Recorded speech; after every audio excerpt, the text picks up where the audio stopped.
estimados estudiantes. Mi nombre es Aura María Correa, moderadora de este curso de Economía de la Escuela Austriaca bajo la dirección general de Fernand Fortich y con la dirección académica de José Manuel Carballido.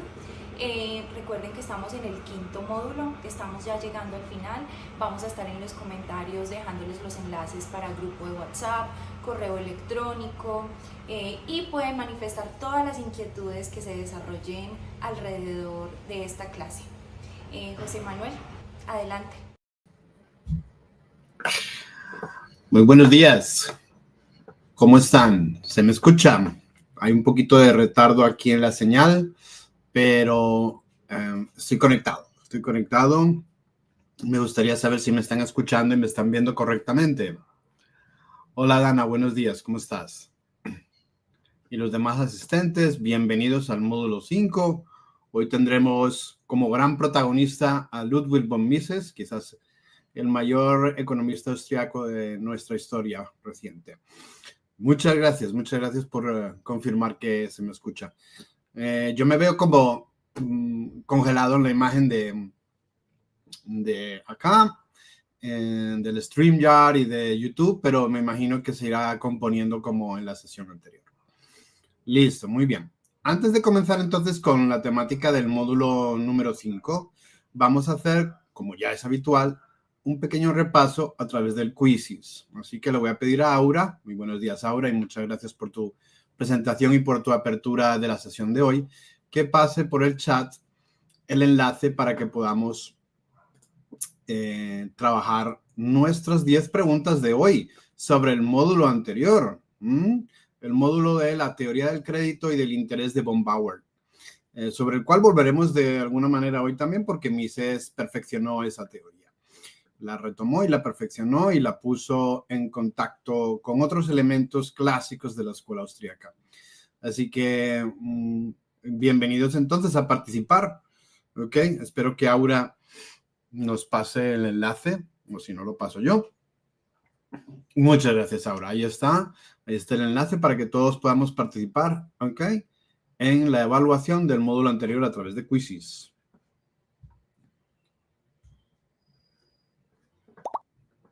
Muy bien. Ya tenemos un participante. ¿Cuántos más vamos a tener? A ver. Ojalá que los 13 que nos están viendo en este momento en directo, en vivo y en directo a través del canal de YouTube de nuestra Escuela de Liderazgo. Muchas gracias.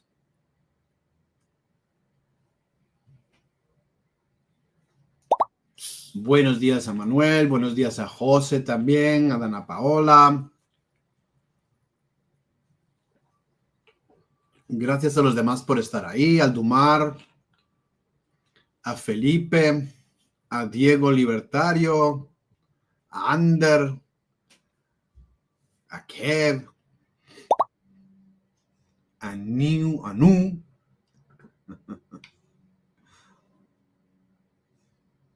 Vamos a esperar un poquito más para que los que faltan por introducirse dentro del quiz puedan participar con nosotros también.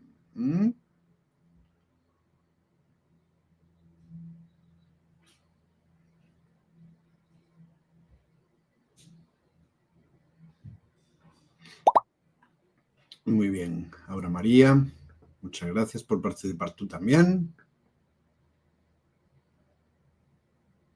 Y vamos a comenzar entonces. Mucho ánimo, tómense su tiempo. Furcas, bienvenido también a última hora. Cada pregunta dispone de 45 segundos para que la respondan, o sea que no tiene que ser a la loca, la piensan y con eso recordamos. Caro, excelente, muchas gracias. Ya tenemos 10. Vamos allá. Buena suerte a todos.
Muy bien, muy bien. Wow, vemos que los 6 primeros en la lista de puntuaciones han tenido 100% de acierto en sus respuestas. Les felicito.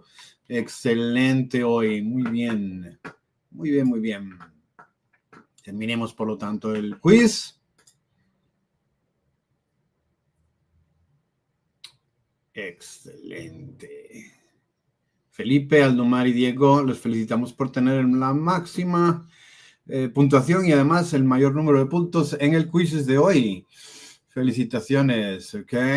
Bueno, hay algunos que no han repasado tanto y se les ha olvidado algunos de los conceptos que hemos aprendido en el curso pasado, en el módulo pasado. Les sigo animando, ¿ok? A que estudien y repasen, ¿ok? Los apuntes y la clase que está grabada en el canal de YouTube, por supuesto, y todavía están, por supuesto, a tiempo de enviarme los trabajos. Yo me estoy tomando un tiempo para simplemente ver que ustedes los escriben. La semana que viene prometo ponerme al día con mi retroalimentación de los primeros módulos, de sus respuestas a los primeros módulos. Por lo tanto, tienen ustedes tiempo de ponerse al día todavía con los trabajos si ustedes pretenden buscar la certificación de este curso de economía austriaca, de introducción a la economía austriaca, a través de nuestra escuela de liderazgo. Por lo tanto, lo que necesitamos es, evidentemente, la asistencia a los módulos y también los trabajos que vamos pidiendo después de cada módulo. Muy bien, de acuerdo, pues felicitaciones y comencemos entonces con la presentación y con la discusión de las ideas del módulo 5. Nuestro módulo 5 tiene por protagonista a Mises, mercado, dinero y método. Mises, el gran maestro de Friedrich Hayek y de todos los demás miembros de la escuela austríaca que pasaron después de él.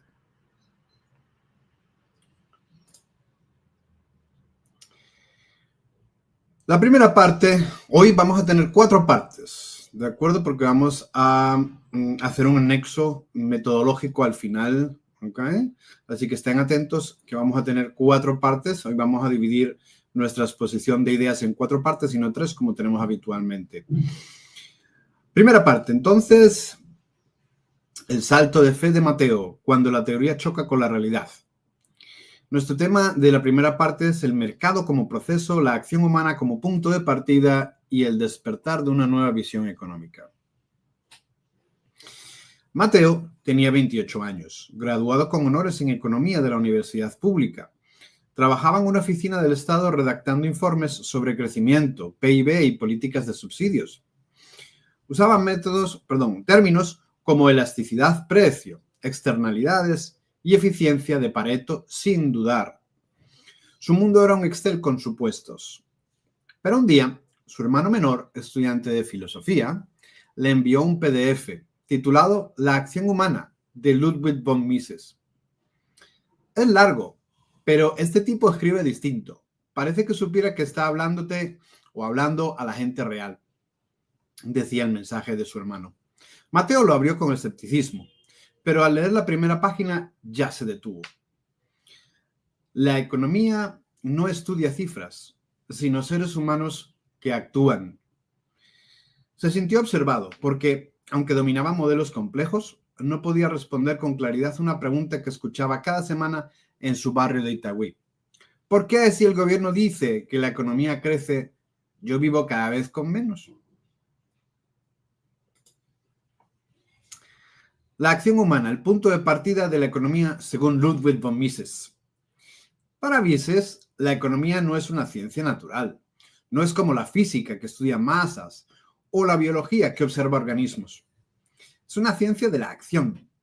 Toda teoría económica parte de un hecho prácticamente incuestionable para Mises.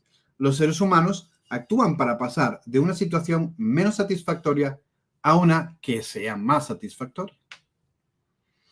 Esto parece simple, pero es radical. Significa que no podemos tratar a los individuos como datos estadísticos homogéneos.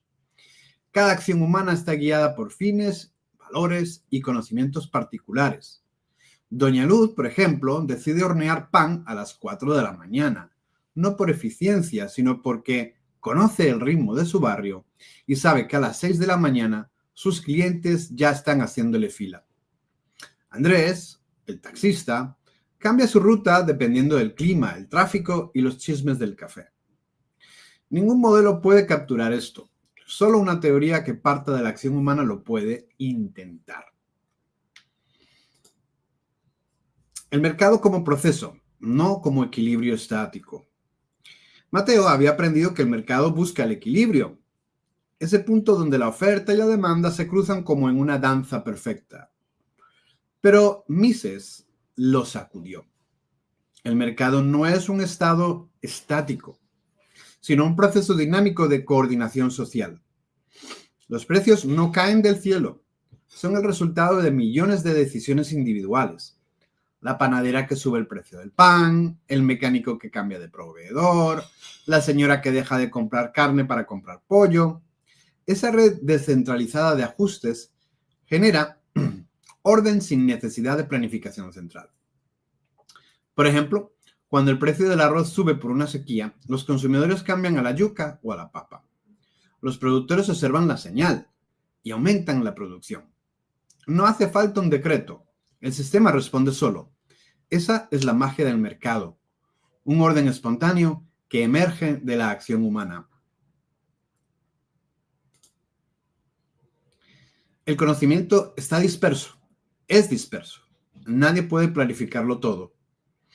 Una de las consecuencias más poderosas de esta teoría de Mises es que el conocimiento económico no está concentrado en ninguna mente ni ningún supercomputador.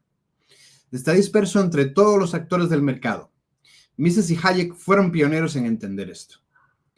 Doña Luz sabe cómo varía la humedad en su horno dependiendo del clima de Medellín. Andrés, el taxista, sabe a qué hora cierran las calles por las obras en la América. Estos conocimientos, aunque pequeños, son vitales y no pueden ser conocidos por un planificador central, ni siquiera por el DANE. Por eso, cualquier intento de planificación central está condenado al fracaso. No porque los planificadores sean malvados, no, sino porque están ciegos frente a la información que solo surge en el proceso de creación de procesos de mercado.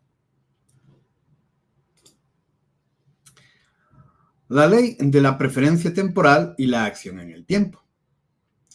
Vamos a ver cómo lo entendió Mises. Mises insistió en algo que a menudo se olvida, que toda acción ocurre en el tiempo. Y el tiempo es escaso, es finito. Cuando alguien actúa, lo hace esperando que el resultado llegue en el futuro. Esto significa que todo acto económico implica preferencia temporal. Dice Mises que preferimos tener algo hoy que tenerlo mañana. Pero estamos dispuestos a esperar si creemos que el beneficio será mayor. Esa es la base del ahorro, la inversión y el interés. Mateo se dio cuenta de que esto explica por qué la gente consume menos en tiempos de incertidumbre, o por qué hay quien renuncia a un trabajo hoy para estudiar y ganar más mañana. Todo acto económico es un salto de fe en el tiempo, esperando que el futuro sea mejor que el presente. Ejemplos reales del mercado como proceso vivo. Tenemos, por ejemplo, la reactivación de una plaza de mercado. Supongamos que en un barrio de Cali los comerciantes se organizaron para revitalizar un mercado popular sin subsidios estatales. Bajaron precios, invitaron a artistas, ofrecieron combos, aumentaron las ventas en un 70%. Eso se llama coordinación espontánea exitosa. Otro ejemplo que podemos especular o inventar es la historia de Estefanía, una emprendedora digital. Vendía jabones artesanales en Instagram. Cambió su estrategia al ver que sus seguidores preferían packs temáticos. Aprendió, ajustó, creció. Sin pedir permiso a nadie. Eso es acción humana libre. Un caficultor en Jericó, supongamos, cambió a café orgánico porque vio que los turistas lo valoraban más. No lo hizo por ideología, lo hizo porque descubrió una preferencia. Esa es la racionalidad subjetiva en acción.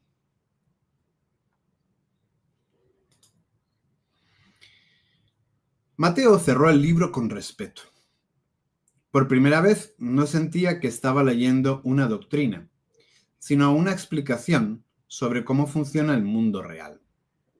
Comprendió que la economía es demasiado importante como para dejarla en manos de planificadores o modelos abstractos. Doña Luz y Andrés no eran anomalías en una planilla de Excel, eran el corazón de la economía. La pregunta ya no era si el mercado funcionaba. La pregunta es si los economistas estaban dispuestos a observarlo con humildad.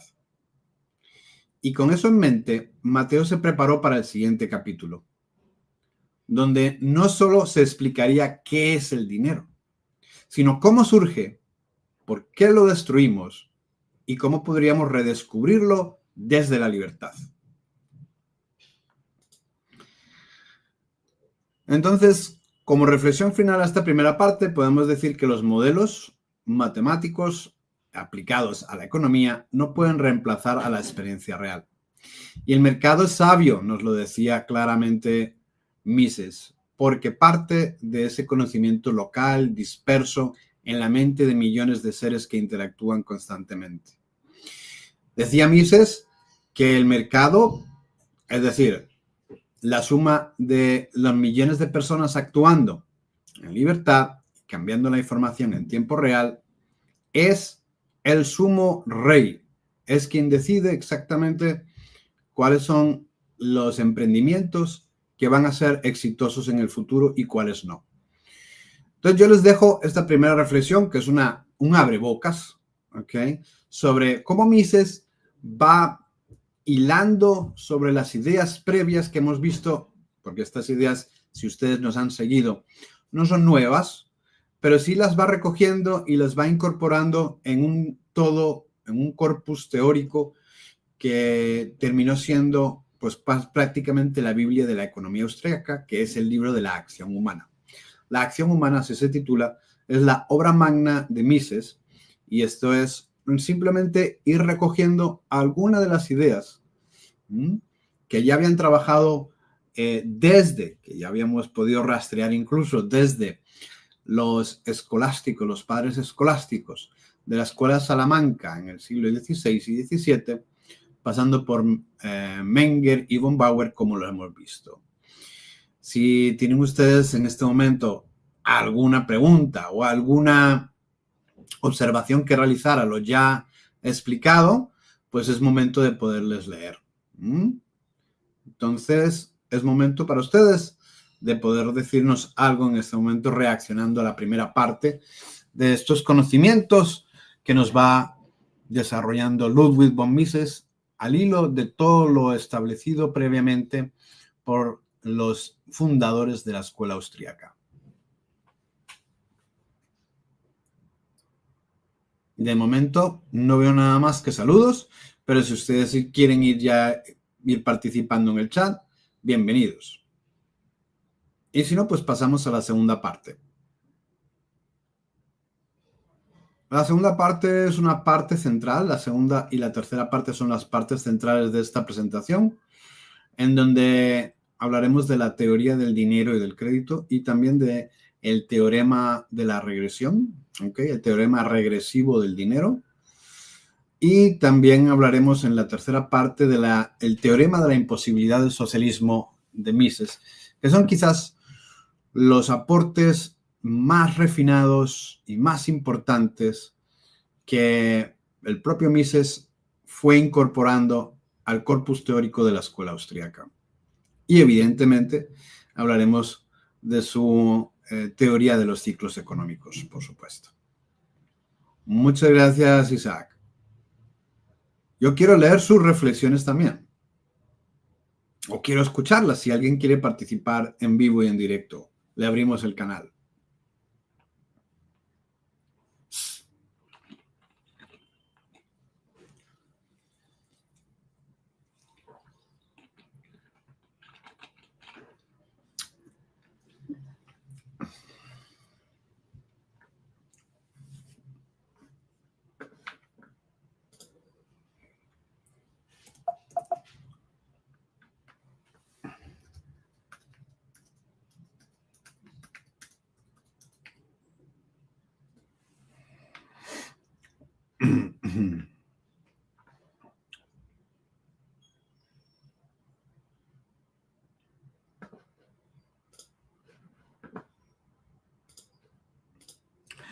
Listo, ahí voy viendo entonces, ok, alguna de sus... Ay, muchas gracias, Aura, por ayudarnos. Vamos a poner primero a ver, aquí, perfecto, muy bien, con Felipe. Listo, profesor, tengo entendido que en relación al estudio del mercado, Hayek desarrolla la llamada cataláctica. Es cierto, eso lo veremos en el siguiente módulo, ¿de acuerdo? Hayek, como discípulo de Mises, entendió efectivamente que los mercados hay que entenderlos como procesos abiertos, procesos libres, y él entendió la catalática como el intercambio de bienes y servicios en un mercado libre, ¿de acuerdo? Y obviamente basado en su teoría de los órdenes espontáneos. Pero ya, si tú me permites, Felipe, que yo te amplíe la idea en el próximo módulo, con mucho gusto hablaremos de Hayek y de la cataláctica en el próximo módulo. Seguimos con más comentarios, por favor. Dice Diego Libertario. Vamos a ver. Los políticos saben que la escuela austriaca es la correcta. El problema es que con esta no pueden robar.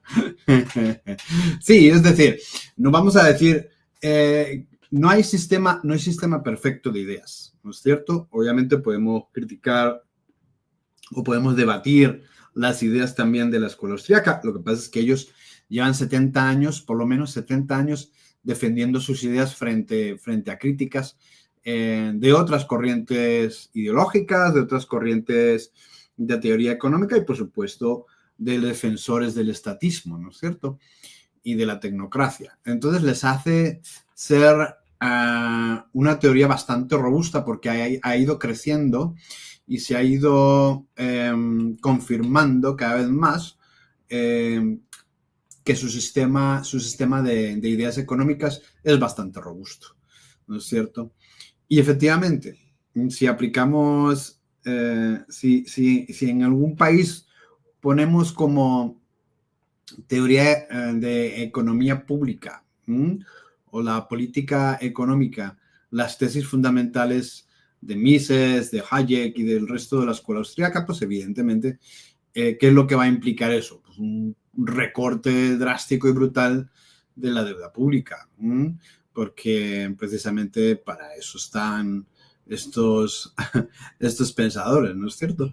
Para hacer entender que el mercado no se puede controlar desde afuera, no se puede intervenir, porque las intervenciones llevan precisamente a distorsiones y a redistribuciones inequitativas de la producción de la riqueza. Por lo tanto, lo que dice Diego es cierto, ¿no es cierto? Entonces, ¿dónde está teniendo éxito? ¿Dónde se aplica? Pues en Argentina. ¿Y qué es lo que está sucediendo en Argentina? Recorte drástico de la deuda pública, reducción continua de la inflación y, por lo tanto, mayor prosperidad para los que menos tienen, ¿okay? Para los más alejados del poder político. Y eso no gusta evidentemente en el actual status quo del mundo. Muy bien, veamos entonces qué nos dice por aquí Dana Paola. Este ejemplo nos recuerda que el mercado es un ecosistema en constante evolución. Bueno, más que ecosistema, como es una ciencia social, pues es un proceso, ¿no es cierto? El mercado es un proceso vivo, pero vivo no porque sea como un organismo biológico, sino porque es el espacio donde se da la interacción en tiempo real de millones de personas, ¿no es cierto? Donde el éxito no solo depende de recursos, sino también de la creatividad, adaptación y acción proactiva. Muy bien, ahí vamos viendo cómo van calando las ideas en nuestros estudiantes. Muy bien. Y otro aporte más de Dana, la capacidad de leer el entorno, innovar y asumir riesgos calculados es fundamental para mantenerse vigente en un mundo cambiante. Vigente, productivo, relevante. O sea, vamos viendo que esa es la capacidad de alerta de la que nos hablaba Kirchner, ¿no es cierto? En el módulo 2 de la función empresarial. Eso es fundamental y de eso no hablan sino los economistas austriacos, ¿no? Entonces, las otras escuelas de pensamiento económico pues no ven relevante la función del empresario. Y aquí volveremos a recordar que es capital, es fundamental.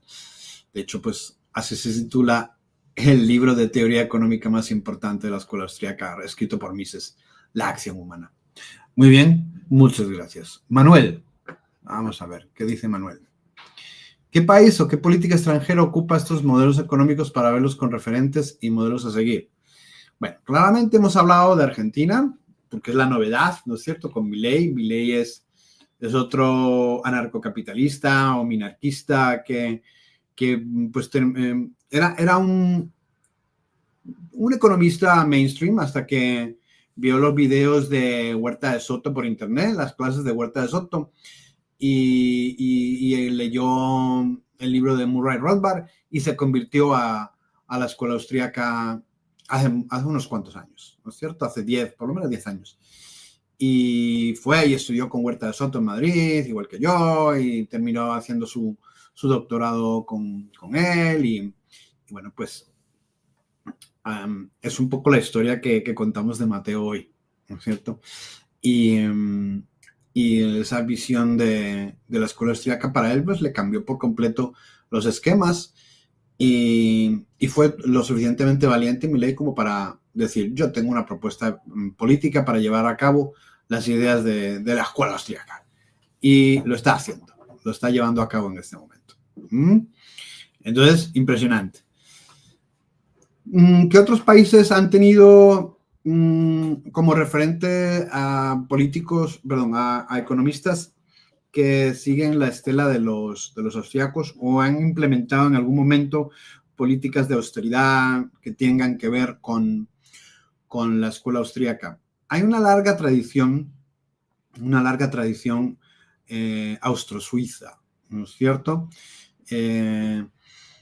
Con altos y bajos, dependiendo pero sobre todo en Suiza y en algunos cantones alemanes también, donde estas ideas de mercados dinámicos, teorías monetarias muy similares a las de los economistas austríacos, procesos de descubrimiento de mercado, han tenido evidentemente su calado y han tenido su repercusión, ¿no es cierto? Y podemos ver que en esas zonas hay una prosperidad económica pues desde hace mucho tiempo. Y están como un poquito al margen, ¿cierto? Ciertas partes de Alemania, no digo toda Alemania, pero Suiza y Austria, pues en este sentido se han beneficiado de estas ideas durante décadas, no cabe duda. De ahí, pues evidentemente la cultura económica que los ciudadanos tienen, desde luego que les hace ser, les hace estar al margen un poco de lo que es en otras zonas del mundo. Hay una cultura de la economía, hay una cultura del ahorro y una cultura de comprender la inversión que tiene mucho que ver con lo que los austríacos han escrito. Y donde los gobiernos no han intervenido tanto y le han permitido a la ciudadanía, evidentemente, prosperar. Vamos con Felipe. Profesor, ¿por qué hay liberales que ferozmente critican a Milei en Argentina y le recriminan por la aplicación de medidas más ortodoxas que austríacas? Bueno, yo el debate no lo estoy siguiendo muy de cerca, pero sí es cierto que hay autores o liberales en el sentido de europeo, no americano, es decir, pro mercado, que critican en algunos aspectos la gestión de Milei. Yo creo que es más sobre cuestiones de acento que de fondo. Veremos en qué termina todo esto. ¿De acuerdo? Pero de momento, ¿quién puede negar que las cifras macroeconómicas del último año y medio en Argentina son absolutamente favorables para la gestión de lo que prometió Milei cuando llegó al poder. Eso no lo puede criticar nadie. Que él todavía no ha eliminado el Banco de la República y es una promesa electoral, cierto, pero él dijo que también evidentemente eso necesita de tiempo para no implosionar el sistema de una manera absolutamente drástica. Veremos antes de que terminen los 4 años si es capaz de poder abolir el Banco de la República Argentina como él prometió. Muy bien, muchas gracias por todos sus aportes. Vamos a seguir en la segunda parte.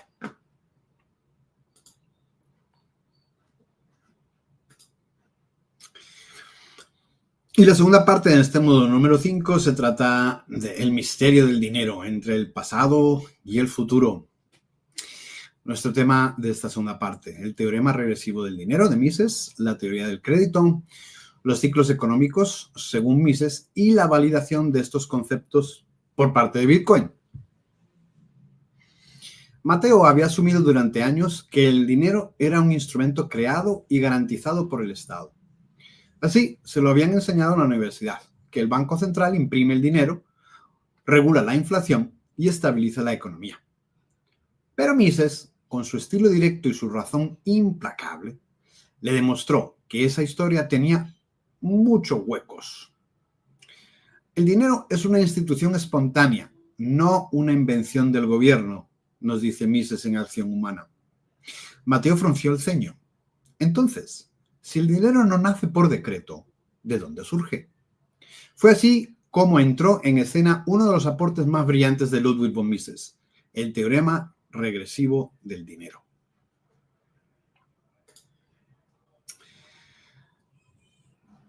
Mises explicó que para entender por qué el dinero tiene valor hoy, no basta con observar su aceptación presente en el momento de ahora.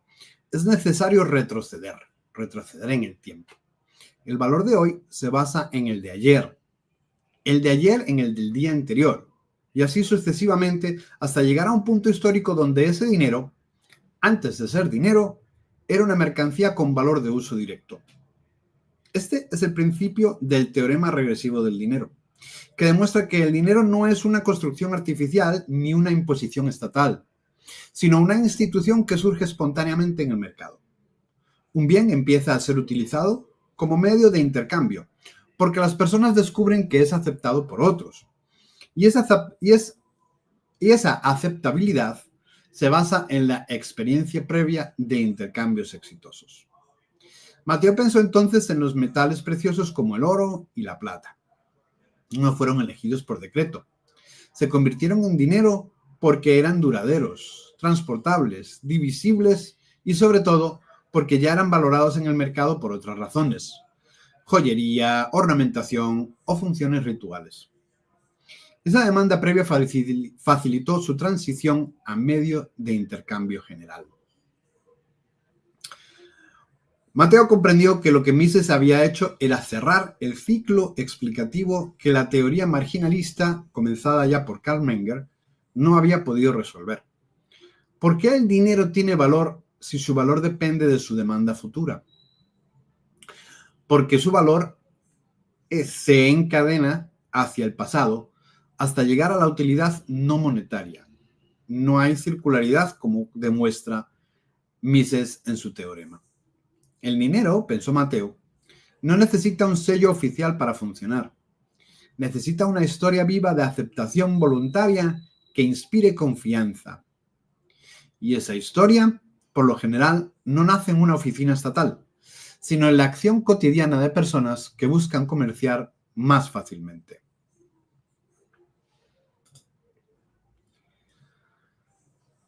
Bitcoin, una confirmación inesperada del teorema de Mises. ¿Puede algo completamente digital, intangible y sin valor de uso como Bitcoin ser considerado dinero según el teorema regresivo de Mises? Muchos detractores de Bitcoin dicen que no. Pero Mateo siguió el rastro histórico y encontró que Bitcoin, antes de ser medio de intercambio, fue apreciado por otras razones. Por su innovación tecnológica, es decir, un sistema descentralizado de transferencia de valor, por su escasez programada, 21 millones de unidades imposibles de falsificar, y por su función de resistencia a la censura. Ningún gobierno podía congelarlo o confiscarlo. El primer uso comercial de Bitcoin, el famoso caso de las 2 pizzas compradas por 10.000 Bitcoins en 2010, marcó el inicio de su transición desde objeto de valor especulativo o tecnológico hacia un bien monetario. Desde entonces, desde 2010, su valor ha seguido una lógica regresiva. Cada nueva aceptación se basa en la aceptación anterior. En la práctica, hoy puedes comprar vuelos, pagar hoteles o adquirir libros con Bitcoin en cientos de plataformas. Hay comunidades enteras, como Bitcoin Beach en El Salvador, donde los pagos diarios se hacen en satoshis. En ciudades como Medellín, algunos freelancers reciben su salario en cripto porque prefieren una moneda que no se devalúe semana a semana. Bitcoin, lejos de invalidar el teorema regresivo, lo confirma en la era digital.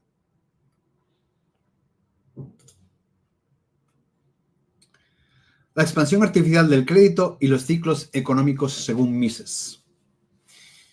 Nuestro autor advirtió con decenios de anticipación que los bancos centrales, al manipular las tasas de intereses y expandir el crédito sin respaldo en ahorro real, generan lo que llamó ciclos económicos inducidos. Cuando los tipos de interés bajan artificialmente, los empresarios creen que hay más ahorro disponible del que realmente existe. Se embarcan en proyectos de largo plazo. Se disparan los precios de activos. El consumo se acelera. Pero esa aparente prosperidad no tiene fundamento real. Tarde o temprano llega la corrección. Recesión, desempleo, quiebras empresariales. Un ejemplo concreto y muy reciente.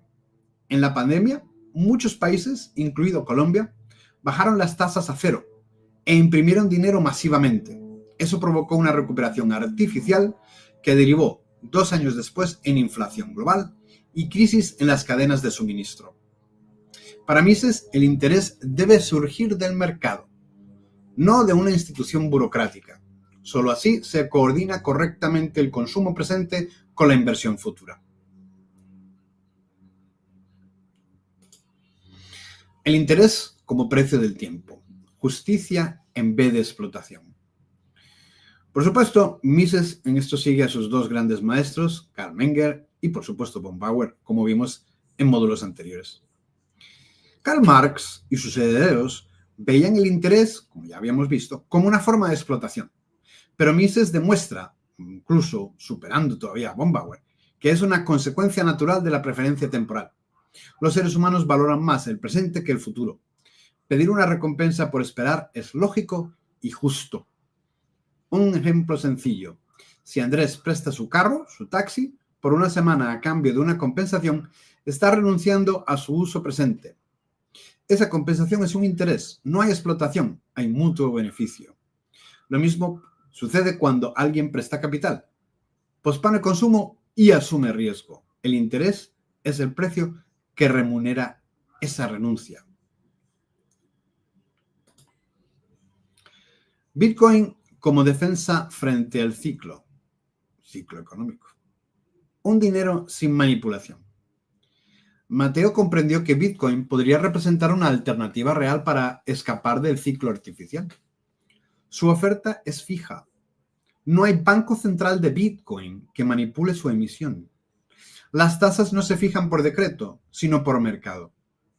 En países como Turquía, Argentina y Venezuela, donde el dinero fiat se ha degradado hasta volverse inviable, miles de ciudadanos han comenzado a ahorrar en Bitcoin como refugio de valor. Mises habló de la necesidad de una moneda sana. No podría haber imaginado Bitcoin en 1912, pero su espíritu, su lógica y su teoría están presentes en esta innovación del siglo XXI. Es interesante, ¿verdad que sí?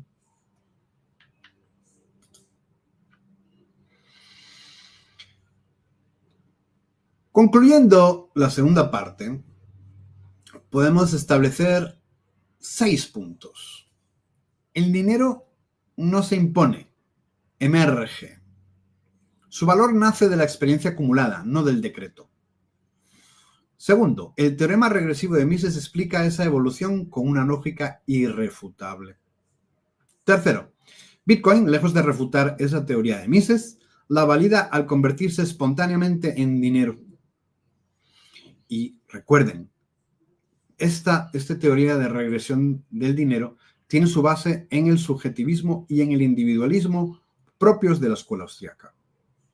Cuarto lugar, la expansión artificial del crédito distorsiona la economía y genera crisis evitables.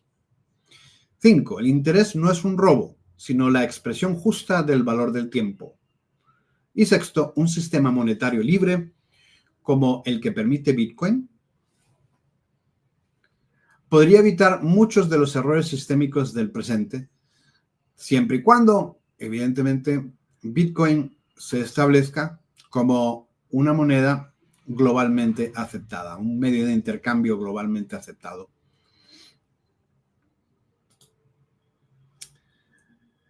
Mateo cerró el capítulo con un nudo en la garganta. Todo lo que había aprendido sobre dinero y bancos se había desmoronado, pero también había encontrado una nueva base sólida. Y lo mejor era que esta base partía, una vez más, de la acción humana. Bueno, aquí llegamos al final de la segunda parte, en donde podemos reflexionar todas estas ideas muy interesantes, aquí enunciadas un poco de forma acelerada o rápida, pero si quieren podemos profundizar en ellas, ¿no es cierto? Estos aportes de Mises son claves y fundamentales para poder poner incluso más en relevancia hoy en día aquellas intuiciones, ¿okay?, que partían de los escolásticos españoles en siglo XVI y XVII. Muy bien. Les voy a leer entonces. Clara que el interés premia el sacrificio temporal y solo el mercado puede coordinar el ahorro e inversión sin crisis, siempre y cuando no se intervenga el mercado y se le deje ser libre. Vamos a recoger entonces algunos de sus aportes mientras yo leía. Ok, vamos a ver dónde empezamos. Ok. Yo creo que por aquí. Esta historia, nos dice Dana Paola, nos recuerda que los sistemas económicos se sostienen sobre acuerdos sociales y que la confianza es uno de los pilares fundamentales del funcionamiento del dinero en cualquier sociedad. Yo creo que no te falta razón, pero los sistemas económicos se sostienen siempre y cuando haya un mercado libre, ¿okay? Se deje actuar libremente la gente. La historia de la humanidad ha tenido muy poca libertad en este sentido, no cabe duda. Porque es una historia de liberación. La historia de la humanidad es una historia de liberación. De liberación. Por lo tanto, siempre nuestra libertad está amenazada, si es que alguna vez se ha logrado. Y lo que hay es siempre una falsa ilusión de no vivir en esclavitud. Y algunos procesos sociales en la edad moderna han permitido que amplias capas de sociedad vivan una ilusión de mayor prosperidad. Desgraciadamente, esta prosperidad material no siempre conlleva una prosperidad espiritual y social, en gran parte debido a esa manipulación que ha habido siempre de los mercados, donde no se ha permitido que los mercados sean plenamente libres. Y la confianza no es necesaria para que el funcionamiento del dinero se dé. Es decir, de hecho, Bitcoin, si funciona como un buen dinero, uno de los pilares de Bitcoin precisamente es la no necesidad de tener que confiar en nadie. Es decir, aquí no tenemos una figura carismática que nos venda Bitcoin. Es un sistema absolutamente descentralizado, por el cual no tenemos que confiar en nadie, no necesitamos confiar en nadie, simplemente verificar que las transacciones se realizan en tiempo real en la blockchain, nada más. Entonces, la confianza no es el respeto a la propiedad privada lo que permite que la sociedad avance. Si me dejas resumirte cuál sería la clave fundamental, el respeto a la propiedad privada. Y a partir del respeto a la propiedad privada, entonces se da el respeto a la libertad del ser humano, a la libre acción. Porque tu cuerpo, que incluye tus ideas, ¿no es cierto? Y tus acciones, es tu primera propiedad,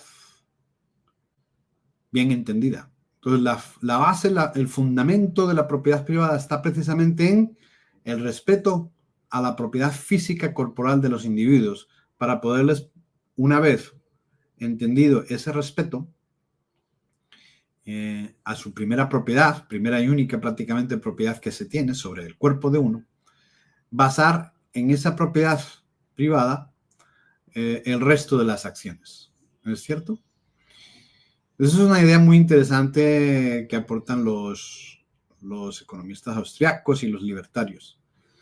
Si no hay una propiedad garantizada de la propiedad privada entendida y empezando por la propiedad del cuerpo de uno mismo, libertad de pensamiento, libertad de expresión, libertad de acción, entiéndase, no podemos tener una sociedad próspera y libre. Bueno, seguimos, que me estoy enrollando. En resumen, dice Dana Paula, una política monetaria prudente basada en fundamentos reales como el ahorro y la productividad es esencial para mantener la estabilidad económica y evitar distorsiones perjudiciales. Sí, por supuesto, eso es un buen resumen. Vamos con Felipe. El mejor ejemplo de la teoría del ciclo económico es el keynesianismo aplicado, que infla artificialmente el crédito y el consumo. Claro, evidentemente. Muy bien. Acá Aura nos recuerda, por favor, rellenar la asistencia con ese enlace. Muchas gracias. Seguimos leyendo a Dana y a Felipe. Tanto el valor del dinero como su impacto en la economía están profundamente ligados a la confianza, el ahorro real y la prudencia en las políticas o las políticas monetarias. Bueno. Y Felipe, si no estoy mal, el mismo Hayek y hasta Friedman en sus análisis predijeron la creación de una moneda digital como BTC peer-to-peer. Sí, estaba en el ambiente. Estaba ya en el ambiente de los años 60, 70, sin duda. Ok, muy bien. ¿Más aportes por su parte o seguimos para la parte tercera? Vámonos para la parte tercera. Pero es muy interesante ver, y por supuesto lo que acabo de lanzar sobre Bitcoin es una teoría más. Es decir, aquí no hay una verdad absoluta en lo que estamos diciendo. Hay economistas austriacos que me rebatirían inmediatamente y dirían, no. El teorema de la regresión de Mises lo que hace precisamente es invalidar Bitcoin. Pero yo creo que lo hacen sobre la base de no entender qué es Bitcoin, desde mi humilde opinión, ¿no es cierto? Y el valor que tiene Bitcoin. Yo creo que Mises estaría de acuerdo con entender que Bitcoin sí es una forma de dinero para el siglo XXI. Solo que los esquemas han cambiado. Tenemos una realidad digital que no existía hace 30 años. Y por lo tanto, a muchos economistas les cuesta dar el salto hacia esa era digital y hacia esa interacción también en el mundo digital como parte del mundo real. Les cuesta mucho dar ese salto. Aquí Felipe está diciendo algo. Hay algunos austríacos que ven el Bitcoin como algo artificial y por eso lo condenan. Parten de que el dinero del orden espontáneo es el oro y que hay que volver a ese orden. Sí, es cierto, efectivamente. Pero yo creo que es una visión conservadora. Hay muchos economistas austriacos que sí están abiertos y abrazan la idea de que Bitcoin es quizás la mejor forma de dinero que tenemos hoy en día. Entonces es un debate abierto dentro de esta escuela, pero yo quería, con el ejemplo de Bitcoin, acercarles a ustedes fundamentalmente el teorema regresivo de Mises y su elegancia argumentativa, ¿no es cierto? De cómo entender que el dinero no es algo impuesto por ningún gobierno ni ningún banco central, sino que el dinero de verdad es algo que surge espontáneamente del mercado por aceptación de los usuarios en base a unas ciertas características que la hacen ser predilecta comparado con el resto de monedas. Por lo cual es muy interesante ver que Bitcoin, un activo digital surgido a finales del 2008, se ha convertido en tan poco tiempo, apenas 15 años, en una moneda con en un medio de intercambio indirecto, vamos a decirlo así, ¿okay? Para no ser tan provocativos, aceptado por millones de personas en el mundo. Es decir, yo creo que le tomó más tiempo todavía al oro ser aceptado como moneda por la humanidad. Es impresionante cómo las redes sociales, el mundo digital, la interconectividad que tenemos hoy en día acelera los procesos de descubrimiento y de aceptación, ¿no es cierto? En este caso, de una moneda o de un medio de intercambio indirecto de bienes. Y por supuesto, Bitcoin, el gran atractivo de Bitcoin, o uno de los grandes atractivos de Bitcoin, es ver que la salvaguarda del valor del trabajo de mucha gente y de la inversión y del tiempo de mucha gente, ¿no es cierto? Lo asumen como la auténtica salvación o el safe haven, que le dicen, ¿no es cierto? Frente a lo que es, evidentemente, la inflación que se genera con la impresión masiva del dinero producido de la nada, ¿no? Que es el dinero fiduciario impuesto por cada uno de los gobiernos en los que vivimos hoy en día. Entonces, tienen buenos argumentos los defensores del Bitcoin para señalar que ese Bitcoin sí es moneda y es mejor moneda que la moneda fiduciaria de hoy en día. Porque cuanto más se use la moneda fiduciaria, cuanto más se imprima, más valor pierde. Justamente lo contrario ocurre en ese escenario con Bitcoin. Cuanto más dinero fiat se imprima, más se aprecia el valor de Bitcoin. Eso es lo que sucede en los mercados hoy en día. ¿Qué es lo que nos dirían los austriacos? Que el comportamiento previo no implica que vaya a seguir siendo la norma en el futuro. Es cierto. Por eso, esto no es ningún consejo financiero, es simplemente la realidad. Veremos qué sucede en el futuro con Bitcoin, pero de momento el crecimiento exponencial del valor de Bitcoin y como reserva de valor para mucha gente es innegable y ha sido un éxito inesperado por muchas personas, ¿okay? Y despreciado por muchas otras que no han tenido más remedio que ir reconociendo que la historia de Bitcoin es una historia de éxito en este momento para los mercados financieros y por eso 2025 ha sido el año en donde la aceptación institucional ha comenzado. Pues eso nos tiene que decir algo, muchachos. Muy bien. Vamos a leer a José.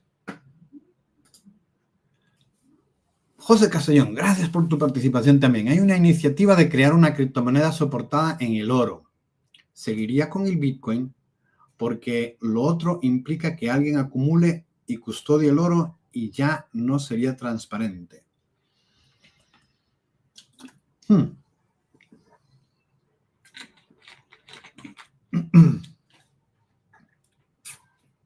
no acabo de entender exactamente muy bien lo que dices. Claro que hay criptomonedas que puede haber hacer un patrón oro, ¿no es cierto? Es decir, voy a crear una nueva moneda y lo voy a soportar en oro. Es decir, voy a crear tantas unidades de esa criptomoneda como lingotes de oro o como onzas de oro hay en el mundo.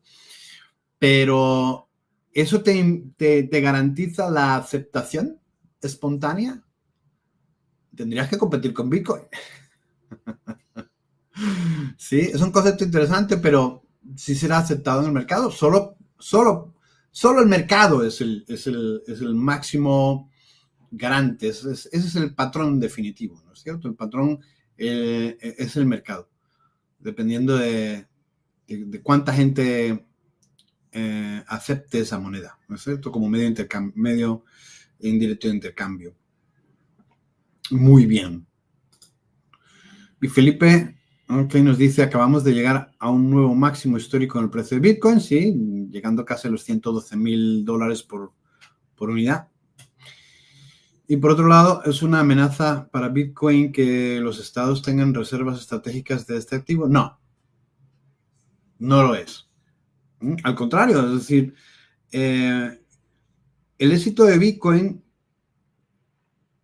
tiene que ver con su aceptación. Cuanto más actores, sean instituciones o sean individuos, participen de su compra y de su transacción, ¿okay? De sus transacciones en la blockchain, más se apreciará el valor de Bitcoin. Así que cuantos más actores entren en el ecosistema Bitcoin, mejor para Bitcoin.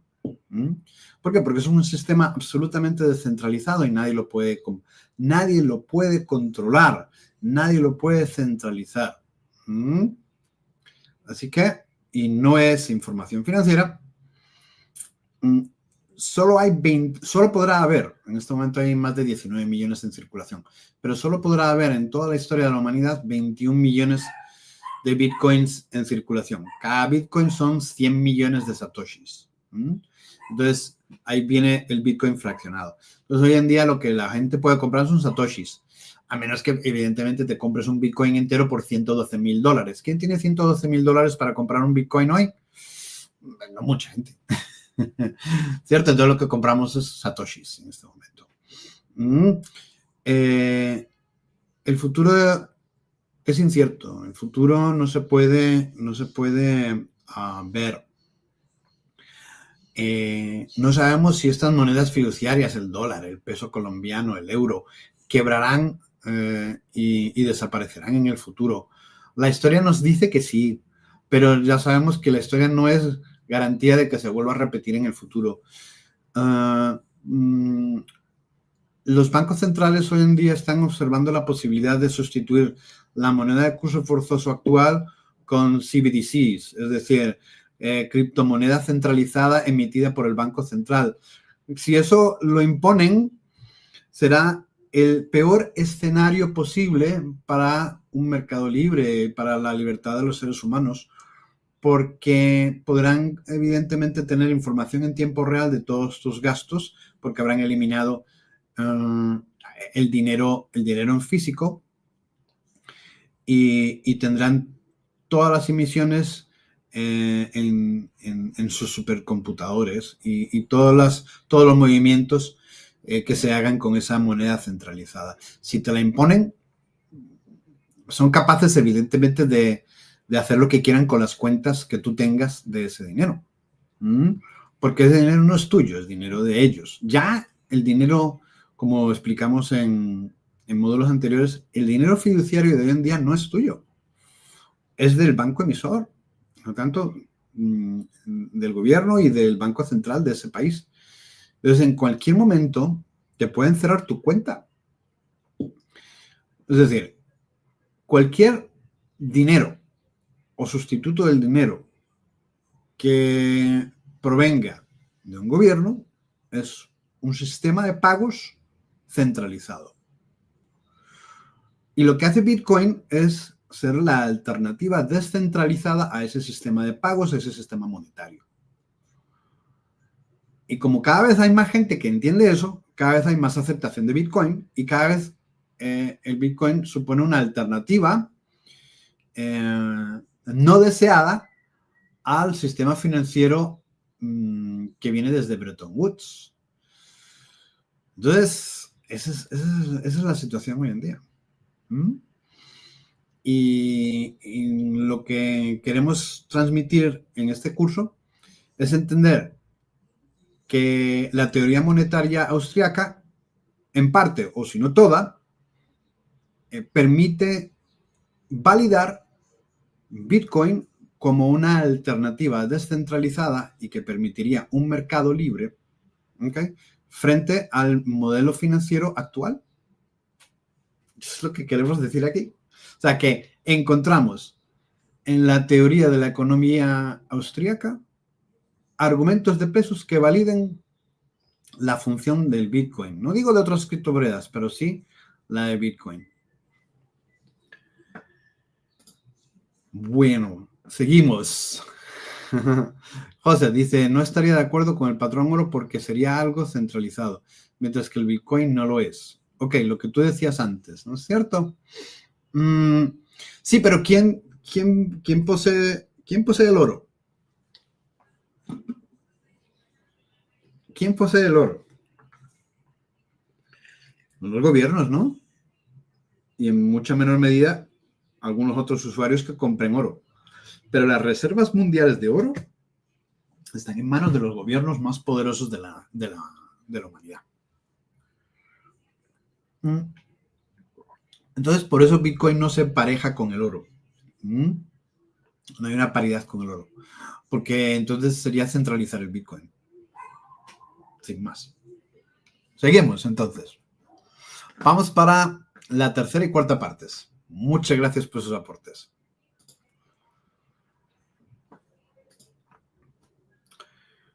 Muy bien. Esta tercera parte lleva como título lo que el socialismo no puede ver, la información que solo descubre el empresario. La imposibilidad del cálculo económico en el socialismo, según Mises, la función empresarial y la importancia de la acción humana libre para Mises. Mateo ya no era el mismo después de seguir leyendo la acción humana. Cada página que leía de Mises lo alejaba más de su antigua formación. Pero lo que estaba por descubrir ahora era sin duda lo más polémico. La afirmación de que el socialismo es, por definición, inviable. Y es un error de pensamiento. No por razones morales o históricas, sino por una cuestión puramente técnica. La ausencia de precios impide el cálculo económico racional. Grave error intelectual. El problema del cálculo económico en ausencia de precios libres según Mises. Toda decisión económica requiere comparar opciones. ¿Vale la pena usar cemento o madera? ¿Importar o producir localmente? ¿Invertir en maquinaria o en publicidad? Para responder se necesita un sistema de precios que refleje la escasez relativa de los recursos. Y esos precios solo emergen cuando hay propiedad privada, intercambio voluntario y competencia. En el socialismo, donde los medios de producción están en manos del Estado, no hay intercambios genuinos. Por tanto, no hay precios reales. Y sin precios, no hay forma de saber si una decisión productiva es eficiente o un despilfarro. Ejemplos concretos que encontramos en la historia. En la Unión Soviética se producían botas en masa sin saber si la gente las iba a necesitar. Lo importante era cumplir con el plan. Muchas terminaban apiladas, sin uso, entre otras muchas barbaridades que se hacían en la Unión Soviética, como muestra un botón. Y en Cuba, en pleno siglo XXI, hay fábricas con maquinaria parada porque nadie sabe cuánto cuesta mantenerlas operativas o reemplazarlas. No hay precios verdaderos que guíen esas decisiones. Mateo estudió que el problema no era la moralidad de los planificadores, sino su ceguera económica estructural.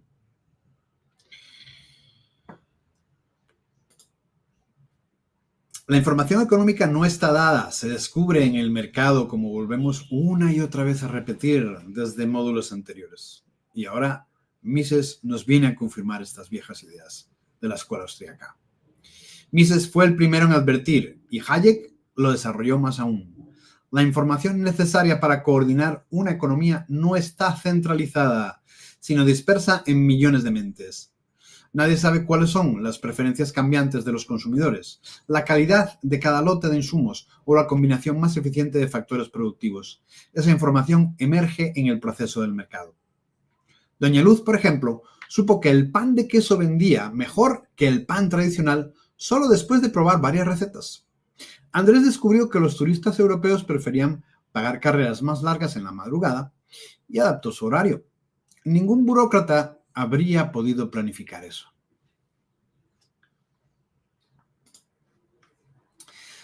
El empresario es el verdadero protagonista del orden social. Para Mises, el empresario no es simplemente un dueño de una empresa. Es un actor que detecta oportunidades antes que los demás. Su función es esencial porque opera en medio de la incertidumbre, tomando riesgos basados en su juicio subjetivo. El empresario no se forma en las aulas, sino en el mercado, decía Mises. Ejemplos locales. En Santa Fe de Antioquia, una joven comenzó a alquilar bicicletas a turistas porque vio que el centro histórico se llenaba los fines de semana. No había datos oficiales, solo observación directa. Otro ejemplo, un barista en Pereira montó un carrito de café en una ciclovía dominical. El resultado, creó un microemprendimiento sin subsidios, guiado por una necesidad detectada antes que los demás. ¿Se acuerdan de Julián, verdad?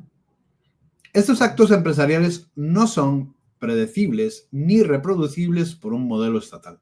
Son fruto de la acción humana libre en condiciones de incertidumbre. El socialismo y el intervencionismo bloquean el descubrimiento empresarial. Cuando el Estado controla los precios, impone licencias o restringe la propiedad, impide que los empresarios actúen en libertad. Se rompen las señales del mercado y la coordinación social se vuelve difusa. No es casualidad que en países con controles de precios, como Venezuela, haya escasez, colas y mercados negros. Para Mises no hay posibilidad de racionalidad económica sin libertad de precios.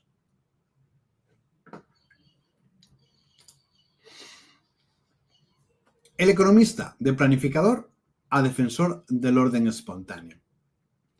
Mateo comenzó a cambiar su visión profesional. Antes se veía como un arquitecto del sistema. Ahora comprendía que su tarea real era entender los procesos espontáneos, no sustituirlos. Debía promover reglas claras, respeto por la propiedad y apertura de mercados, no centralización ni soluciones artificiales.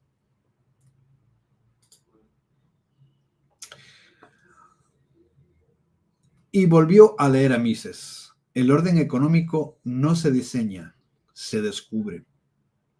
Ese descubrimiento, pensó Mateo, ocurre todos los días en las esquinas, en las plazas, en los celulares de los emprendedores digitales, en cada decisión descentralizada que no necesita permiso, pero transforma realidades.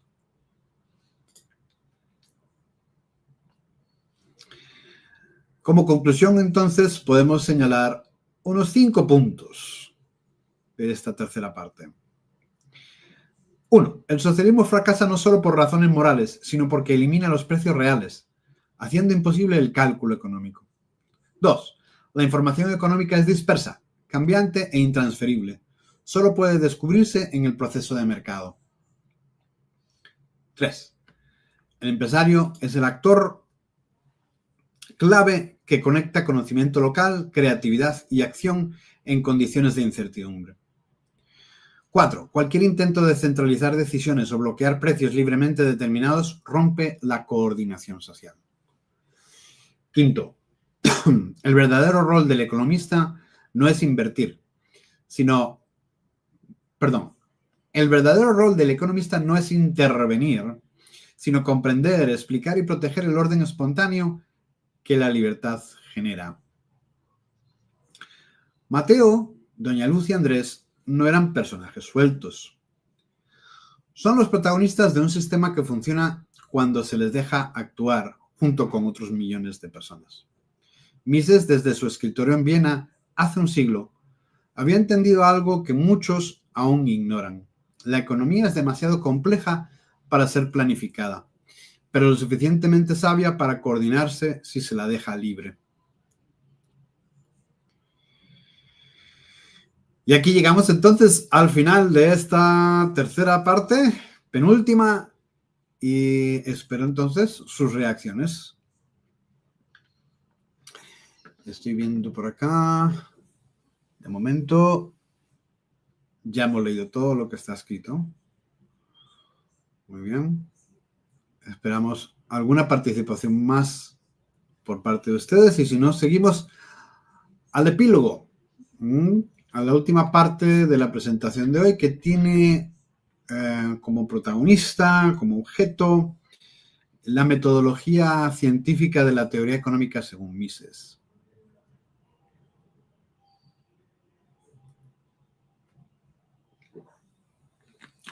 Es impresionante que más de un siglo después de la obra de Mises sobre el teorema de la imposibilidad del socialismo, sigamos en manos de planificadores centrales,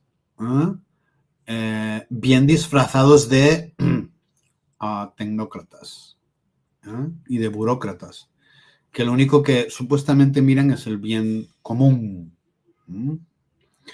Es impresionante ver cómo todavía la gente no se da cuenta de la manipulación a la que estamos siendo sometidos, ¿no es cierto? Por parte de gobiernos que da igual el color que tengan, todos caen en los mismos problemas de ese exceso de burocratización, de ese exceso de regulación, que impide ver que el socialismo es un gran error intelectual, ¿ok? Y muchas veces, no, es que ya cuando murió la Unión Soviética, pues ya cayó el socialismo y fue el triunfo del capitalismo.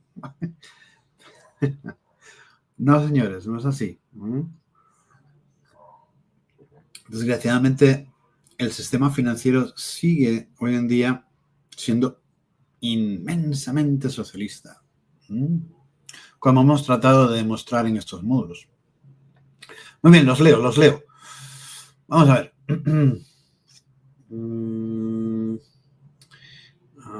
A ver, entonces, acá, listo. Me dice Isaac, para que haya una garantía de estabilidad siempre debe haber libertad económica. Bueno, estamos de acuerdo.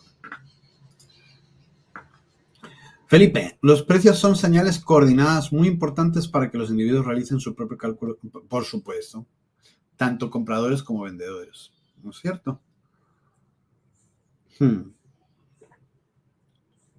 Eso es así. Si los precios vienen impuestos desde arriba, imagínense la inmensa distorsión para poder encontrar el precio justo. Porque siempre que se impongan por decreto esos precios máximos y esos precios mínimos, lo que hay evidentemente es una imposibilidad de descubrimiento real del precio justo de mercado por parte de oferentes y compradores. Y por lo tanto, siempre, y aliados desgraciadamente, con la inflación además, ¿ok? Galopante y creciente del sistema actual, la distorsión en poder encontrar el precio real de los bienes y servicios que se ofrecen en el mercado es brutal. Es brutal. Por lo tanto, siempre son precios inflados. O sea, estamos pagando por el mismo bien seguramente 4 o 5 veces más de lo que deberíamos estar pagando si el mercado fuera realmente un proceso libre de descubrimiento del precio justo.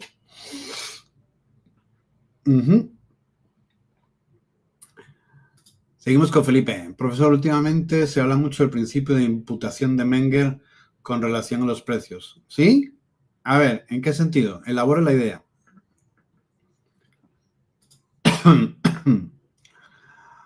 Isaac, un gobierno impositor sin libertad económica representa un inminente peligro para la ciudadanía con consecuencias como la pobreza extrema y el aislamiento de las principales organizaciones internacionales. Sí, claro, por supuesto. No riesgo inminente, sino real. Muy bien. Les sigo leyendo, pero todavía no hay más. No hay más participación. en esta reflexión de la tercera parte.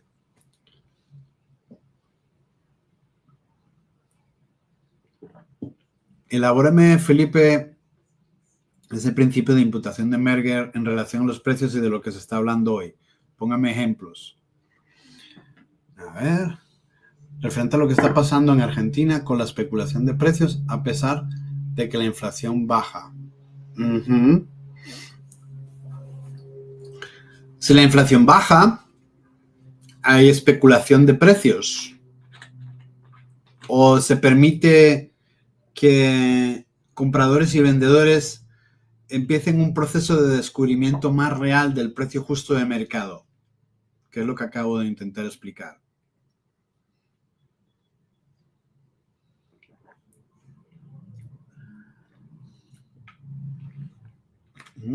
¿No será que de pronto los primeros en intentar imponer precios, los primeros oferentes pongan precios demasiado exorbitados o altos, pero puedan llegar otros oferentes y bajarle el precio de consumo de esos bienes y servicios ofrecidos gracias a la reestructuración de la economía argentina, y eso permita que los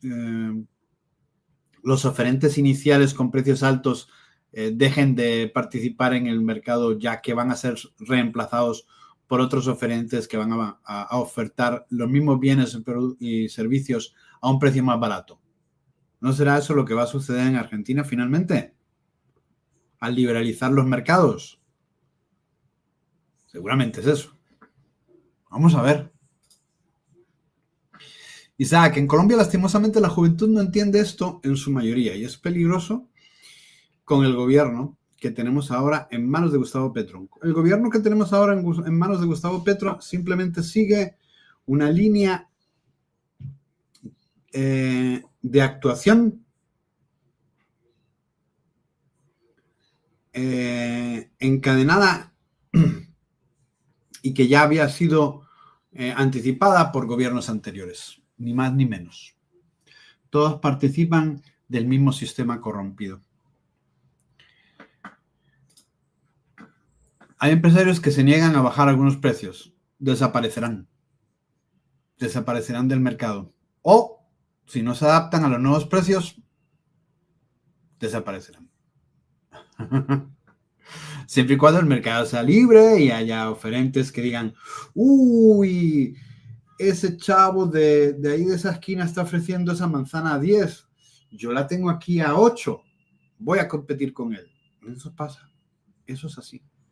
O sea, cuanto más se permita un mercado sin restricciones de precios intervenidos por el gobierno, mayor la reducción del precio, mayor la deflación de los precios y por lo tanto mayor calidad en la oferta y la demanda.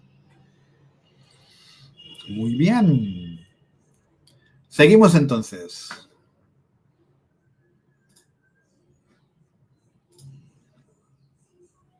Bueno.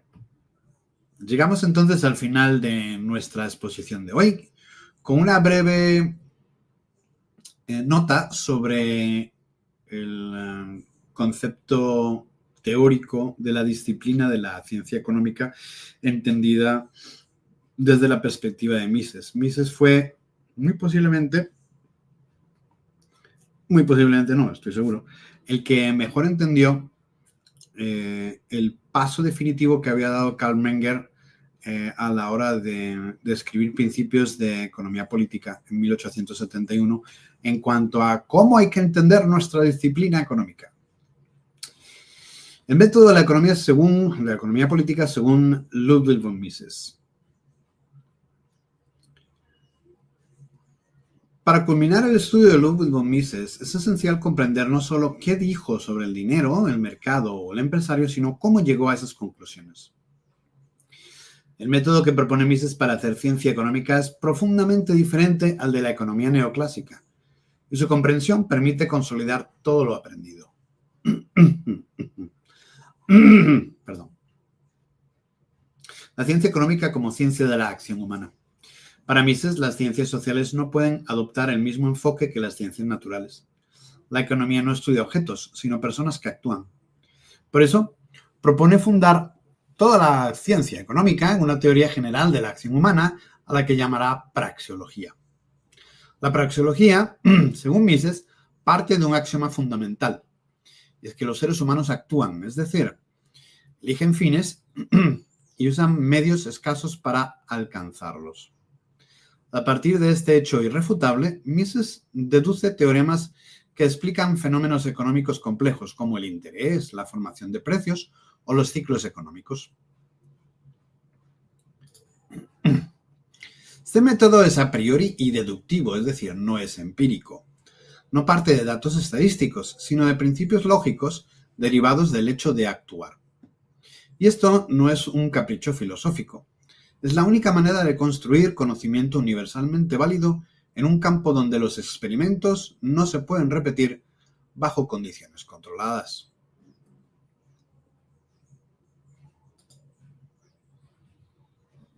Elementos esenciales del método praxeológico. Algunos axiomas derivados de la acción humana, según Mises, incluyen la ley de la utilidad marginal decreciente. Los bienes más urgentes se satisfacen primero. La preferencia temporal. A igualdad de condiciones, se prefiere el bien presente al bien futuro. O la escasez. Los medios son limitados y deben asignarse a fines en competencia. Estos principios son aplicables en todo tiempo y lugar. Por ejemplo, cuando Andrés decide gastar el dinero hoy en gasolina y no en un seguro para el taxi, está expresando una preferencia temporal. Cuando Doña Luz escoge invertir en un horno nuevo antes que contratar a un ayudante, está actuando bajo la ley de la escasez. Todo acto económico se puede entender desde estas lógicas. La historia como complemento y no como base teórica, según Mises. Mises no niega el valor de la historia o de los datos, pero los ubica en su lugar. La historia no genera teorías, sirve para ilustrar, comprender contextos concretos y aprender de las consecuencias de ciertas políticas.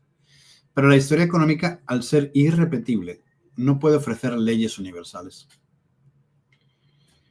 Por ejemplo, analizar la inflación de los años 80 en América Latina ayuda a entender un caso concreto, pero no nos dice qué es la inflación. Esa definición solo puede surgir desde la teoría, entendida como el aumento de la masa monetaria que reduce el poder adquisitivo del dinero. La incertidumbre y la acción en el tiempo. Un elemento clave del método de Mises es el reconocimiento de la incertidumbre radical del futuro. La acción humana siempre implica riesgo, ya que se actúa sin saber con certeza cuáles serán los resultados. Por eso, la predicción económica científica, como se hace en física, es imposible. Esto no significa que no se puedan hacer conjeturas razonables. Significa que las predicciones no son científicas en el sentido de verificables y replicables. Por eso, la praxeología es un método más seguro para construir conocimiento en economía.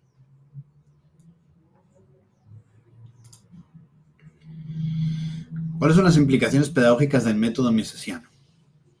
Para un joven profesional como Mateo, el método de Mises cambió su forma de estudiar y enseñar economía.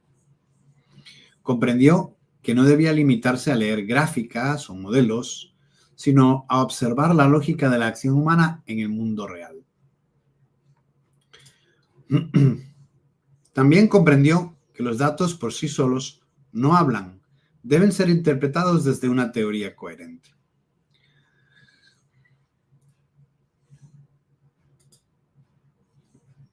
En conclusión, podemos decir que la economía debe partir de la acción humana como hecho axiomático para Mises.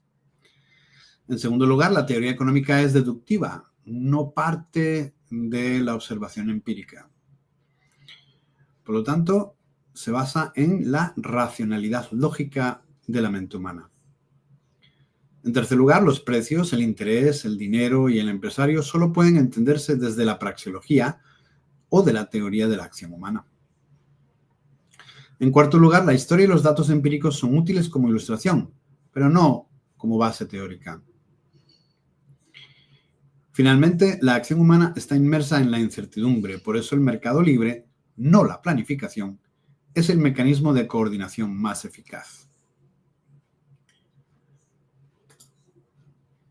Mises no solo explicó cómo funciona la economía, enseñó cómo pensarla. Y ese legado es tan poderoso como sus ideas sobre el dinero o el empresario. Porque sin una metodología sólida, toda política económica está construida sobre arena. Y llegamos de esta manera al final de nuestra charla. Espero les haya sido de su agrado.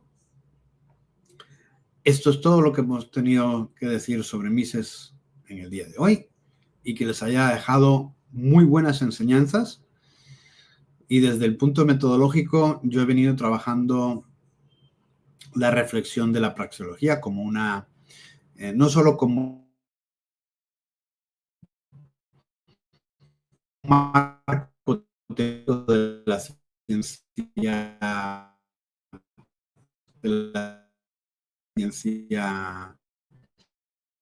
social llamada economía, sino a aquellos que les interesa el mundo de la filosofía. Yo vengo trabajando un paradigma de filosofía que lo llamo así, praxeología trascendental, crónico, y yo con mucho gusto les paso mi paper, y bueno, pues me lo leen y me critican o me dicen qué les sugiere. Que yo sé que hay algún filósofo por aquí también, y con mucho gusto pues les paso ese paper de investigación sobre praxeología trascendental.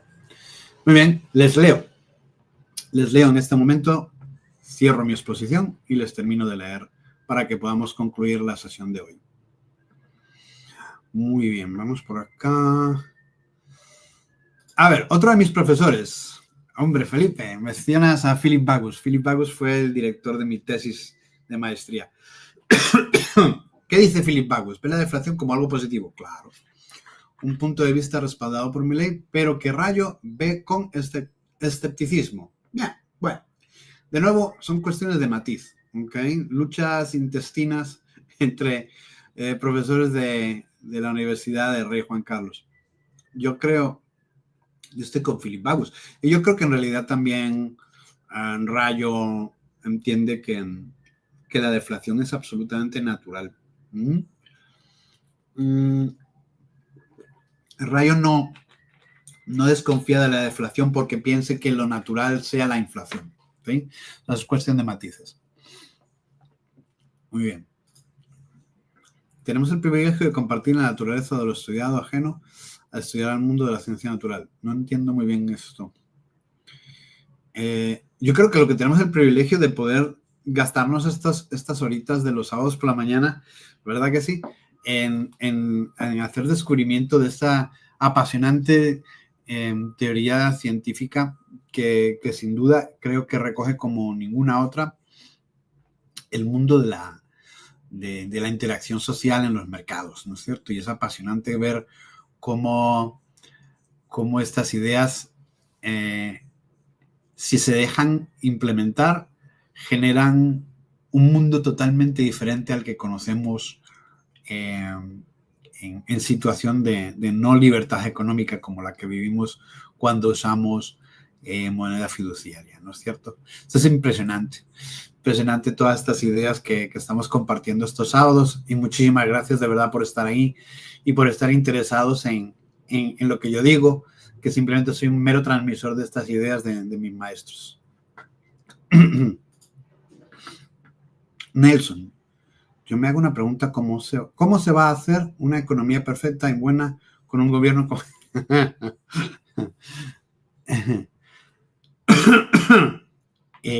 ya hemos intentado responder a esta pregunta con todo lo que venimos diciendo. Manuel, muchas gracias por el aprendizaje. Gracias, Fernán Fortich. Claro que sí. Gracias a Fernán por darnos esta enorme oportunidad de poder estar aquí desparchados los sábados en la mañana, pudiendo hablar de economía austríaca. Es uno de mis mayores hobbies, y poder tenerles a ustedes aquí como interlocutores. Maravilloso. Muchas gracias, Fernán, por la posibilidad. Ok, Felipe, dices que me refiero, profesor, a que compartimos la naturaleza humana y, sí, claro, somos todos naturaleza humana y podemos estudiar la economía en primera persona. Exactamente, en primera persona. En la ciencia natural estudiamos fenómenos que son ajenos a nosotros. Bien, ahí está mucho mejor explicado. Muchas gracias. Claro, efectivamente, todo el mundo puede entender desde su lógica de ser humano los teoremas y los axiomas fundamentales de la economía diseñados o mencionados o enunciados por los austríacos.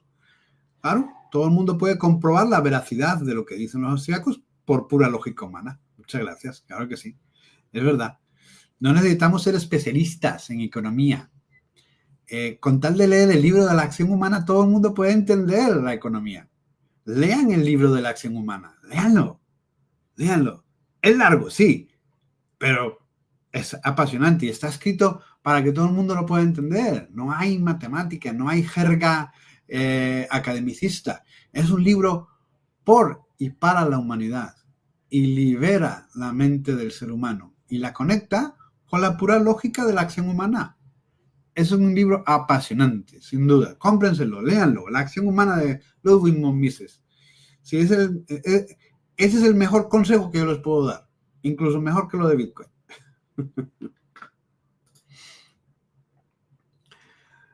Juan Carlos, dices que hay que tener presente que la influencia de la Escuela de Economía Austríaca en la transformación económica que vivió Inglaterra en la época de Margaret, total, claro, por supuesto, a través de Hayek.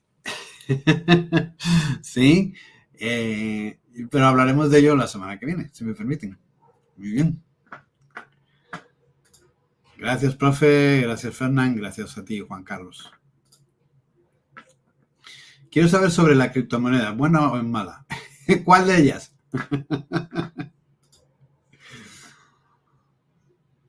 Hola, profesor, buen día. No pude participar, estoy atenta. Me alegro, Jennifer, ¿ok? Me alegro y espero poderte leer cuando me envíes el trabajo de reflexión de este módulo, que yo se los enviaré a ustedes el lunes a través del grupo de WhatsApp. ¿De acuerdo? Muy bien. Felipe, profesor, ¿por qué hay austríacos como Rayo que apoyan la reserva fraccionaria? Bueno, este tema nos debe llevar a una conversación que puede durar otras 2 horas tranquilamente. Entonces, Rayo es un economista austriaco, pero también es un economista que tiene otras fuentes donde él bebe que son afines a la economía austriaca, pero no necesariamente están dentro de lo que es el corpus teórico duro, el núcleo duro de los economistas austriacos. Por ejemplo, él sigue a Antal Feteki, que es un economista turco,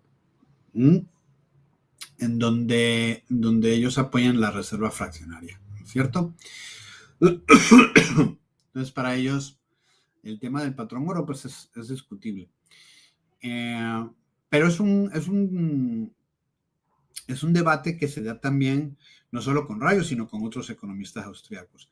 Pero me vas a permitir, Felipe, que no me exponga en exceso acá, porque nos llevaría tiempo desarrollar esa idea.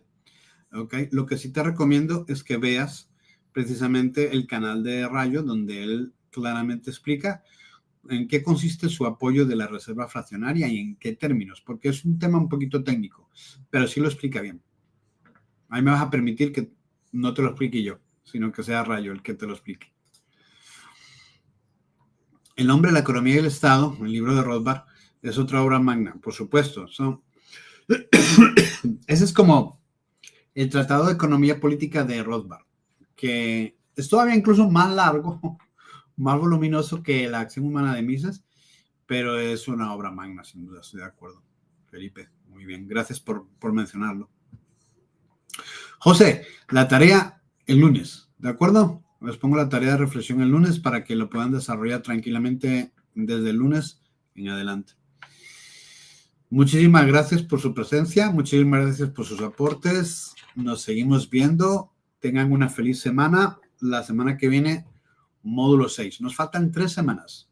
El módulo 6 con Hayek, módulo 7 con Huerta de Soto y el módulo 8 para terminar con la producción ética del dinero, libro que yo traduje de nuestro estimado profesor alemán de economía austríaca también, George Guido Hülsmann. Es lo que nos falta. Queridos estudiantes, muchas gracias por estar. Se les aprecia, se les tiene muy presentes. Una feliz semana y gracias, de verdad. Cuídense mucho.